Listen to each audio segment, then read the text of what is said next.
What's your thoughts for tonight's match? Let me go. I'd firstly like to congratulate Malaysia on the win.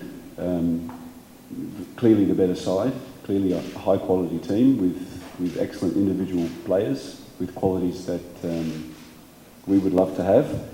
Yeah, we struggled in the first period of the game to get to grips with the wing backs from Malaysia. That's why I changed to a back five very quickly, that we could cope with the width and the speed of play from Malaysia. And a deflection, yeah, it's unlucky, but I think we slightly improved after we went to the back five. Not in the sense of what we did with the ball, but defensively we looked more solid, more compact. But it was very difficult to get out. So we struggled at half-time and made some changes to bring on some fresh legs. And yeah, for us 2-0 is not the result we wanted, but like I said to the players now, we take a lot of positives. We took a lot of learnings from that game that will make us better in the future. So for a team with less than 3 weeks together, I see a lot of positives from what the Nepal national team was last year to this year. Now in March, there's a lot to be proud of and a lot to be positive about. Is it part of your tactical plan to play compact in the middle? Well, the tactical plan is to nullify the opponent, and when the opponent has players that Malaysia has, you have to try to stop Endrick getting on the ball in half spaces and being able to turn, because those kind of players are so dangerous. So we try and force the ball wide, and when we got to grips with it, we made Malaysia play sideways, backwards, keep the ball, and then later in the second half we had a few half chances. We looked a bit more positive on the counter attack. So yeah, I like to set up the game plan to stop the opponent. Didn't quite work today, but it'll work better next time. Is it the second goal Malaysia scored killed the game?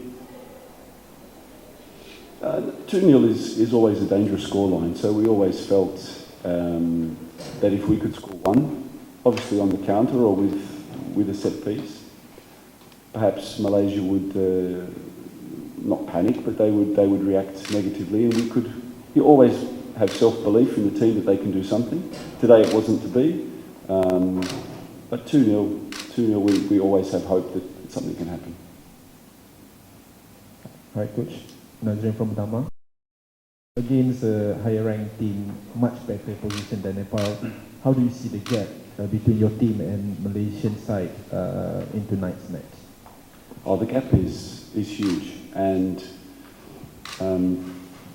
if you could see the football landscape in Nepal and compare that to the professional leagues in Malaysia, you'd be amazed at the performance that the boys have put on tonight. If you saw the conditions they train in, the conditions they play in, the efforts they have to go to get to matches, I'm so proud of them, because the gap is huge, and we're working now to reduce those gaps.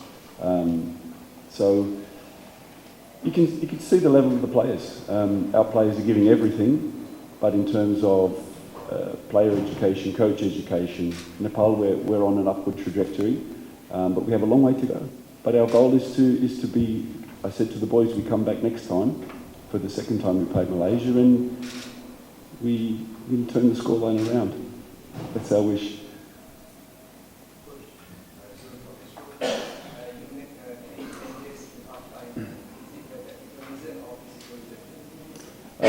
Two of the players had yellow cards, so that was mindful that we really didn't want to go down to 10 men, obviously.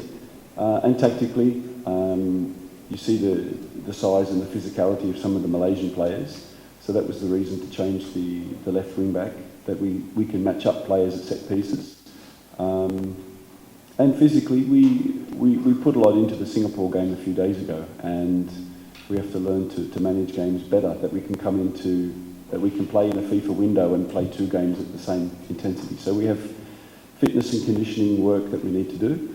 So a little bit tactical, a little bit physical.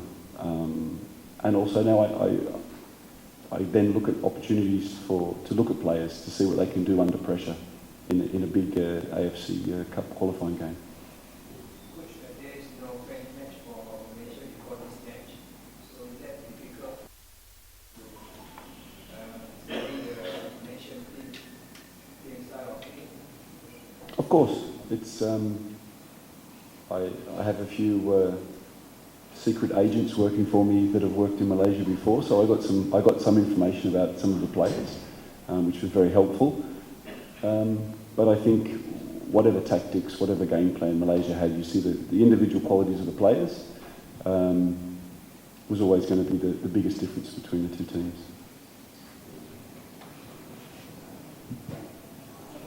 Hi, fighting from Hasham. After the first half, do you mind to share what did you say to the players in the changing room, coach?